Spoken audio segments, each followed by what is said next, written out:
सुदूरपश्चिमको दार्चुला जिल्लामा पर्ने रणनीतिक महत्त्वको भूमि लिपुलेखलाई लिएर नेपाल र भारत बीचको सीमा विवाद पुनः सतहमा आएको छ। भारतले चिनिया क्षेत्रमा रहेको मानसरोवर जाने छोटो मार्गका रूपमा लिपुलेखमा सडक निर्माण र स्तरोन्नति जारी राखेपछि नेपालले यसलाई आफ्नो सार्वभौमिकतामाथिको प्रहार भन्दै आपत्ति जनाउँदै आएको छ। भारतले सन् 2020मा दार्चुलादेखि लिपुलेखसम्मको करिब 80 किलोमिटर सडक उद्घाटन गरेपछि यो विवादले उग्र रूप लिएको थियो।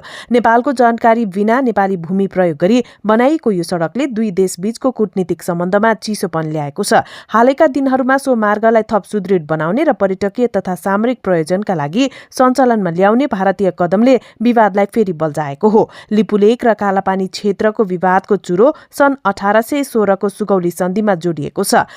सुगौली सन्धि अनुसार नेपालको पश्चिमी सिमाना महाकाली नदी हो। नदीभन्दा पूर्वको भाग नेपालको हो।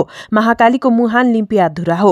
भारतले भने नक्कली काली मन्दिर बनाएर कालापानी क्षेत्रबाट बग्ने सानो खोल्सोलाई काली नदी मान्दै आएको छ। लिपुलेख परापूर्व कालदेखि नै व्यापारिक नाका र मानसरोवर जाने बाटो रहिआएको छ। सन् 2015मा भारतीय प्रधानमन्त्री नरेन्द्र मोदीको चीन भ्रमणका क्रममा नेपाललाई जानकारी नै नदी भारत र चीनबीच लिपुलेखलाई व्यापारिक नाका बनाउने सहमति भएको थियो। नेपालले सोही समयमा दुवै देशलाई प्रोटेस्ट नोट पठाएर विरोध जनाएको थियो। चीन र भारत बीचको यो सहमतिले नेपालको त्रिदेशीय बिन्दुको संवेदनशीलतालाई नजरअन्दाज गरेको देखिन्छ। भारतले सन् 2019मा लिपुलेख, लिम्पियाधुरा र कालापानीलाई समेटेर नयाँ राजनीतिक नक्सा जारी गरेपछि नेपालले पनि 2077 साल सन् 2020मा नयाँ चुच्चे नक्सा जारी गर्यो। नेपालको संविधान संशोधन गरी यो नक्सालाई राष्ट्रिय निशान छापमा समेत समावेश गरिएको छ। भारतले मानसरोवर मार्गका रूपमा सडक सञ्चालन गर्दा नेपालसँग कुनै पनि औपचारिक संवाद वा समन्वय गरेको छैन। भारतका लागि यो क्षेत्र चीनमाथि निगरानी राख्न रणनीतिक रूपमा महत्त्वपूर्ण छ। दुवै देशले नक्सा जारी गरे पनि सीमा समस्या समाधानका लागि उच्च स्तरीय वार्ता हुन सकेको छैन।